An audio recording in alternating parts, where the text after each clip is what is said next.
The U.S. is waiting for Iran to respond to its 15-point plan to end the war. After attending a G7 foreign ministers meeting, Secretary of State Marco Rubio expressed confidence that the conflict would be over soon. Iran was already weak. When we are done with them here in the next couple weeks, they will be weaker than they've been in recent history, and they will not be able to hide behind those weapons to break out and get a nuclear weapon, which would be crazy.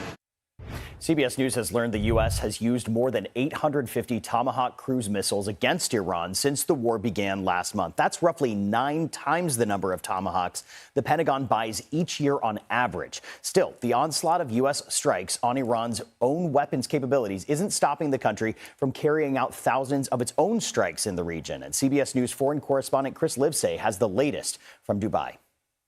Well, members of the UAE government say that Iran is behaving like a nation of terrorists for targeting civilian areas throughout the Gulf, which includes right here in the UAE. Just yesterday, 2 people were killed and 3 more injured by falling debris from an intercepted Iranian missile. More strikes on this nation than anywhere else throughout the region since the beginning of the conflict. That even includes Israel, a nation that's used to such attacks and has bomb shelters virtually on every corner. Not the case elsewhere in the Gulf. And in the nearby Strait of Hormuz, it remains a parking lot. That critical oil passageway reduced to a trickle. Some 20,000 seafarers remain trapped aboard vessels there with dwindling resources as they fear for their lives if they move in the Strait of Hormuz. So it is an untenable situation for nations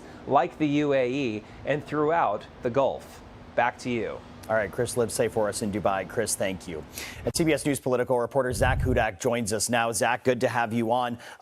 Secretary's remarks saying that this war could end fairly soon. Where do things stand on U.S. negotiations with Iran? Tom, we remain in a lot of ways still stuck very much in a stalemate. We are hearing very different messaging from the Trump administration and from Iran. We are hearing yesterday and today President Trump say that Iran is very eager, and in fact, I think the language he used was they are begging to make a deal, while Iran, on the other hand, is saying that the reality of the situation is the U.S. is negotiating with themselves and not presenting anything that is remotely reasonable to them. And I would also point out that the Strait of Hormuz remains a major issue, but if there is a point of progress, I think it would be there, because the reality is this past week, there were 10 ships, according to President Trump, that Iran allowed to get through. And that was actually the reasoning, President Trump said, behind giving another extension to Iran for that deadline he gave them to abandon all nuclear operations. He gave them that 10-day extension because he said they let 10 ships through. It's very much the way President Trump likes to negotiate. You give me 10 ships, I will give you 10 more days. So I think we may continue to see a back and forth on those deadlines and on ships being let through. But in terms of the operation at large, there's still a lot to be done before a solution is reached between these two sides here. Yeah, those 10 ships, a gift, as the president put it. No doubt both sides actually have to come to the table to hash this out for this all to, slow down. Meanwhile, things aren't slowing down. The U.S. operation against Iran is still very much ongoing. So get us up to speed on the latest on that. How is that going? Yeah, Tom, we got new numbers just today from the Pentagon. They are that there are now 303 U.S. service members who've been injured in the operations. 273 of them have returned to active duty, but 10 of them remain in a seriously wounded state. We know from about a week ago that there are now at least 13 U.S. service members who have been killed in those attacks on our bases in the region.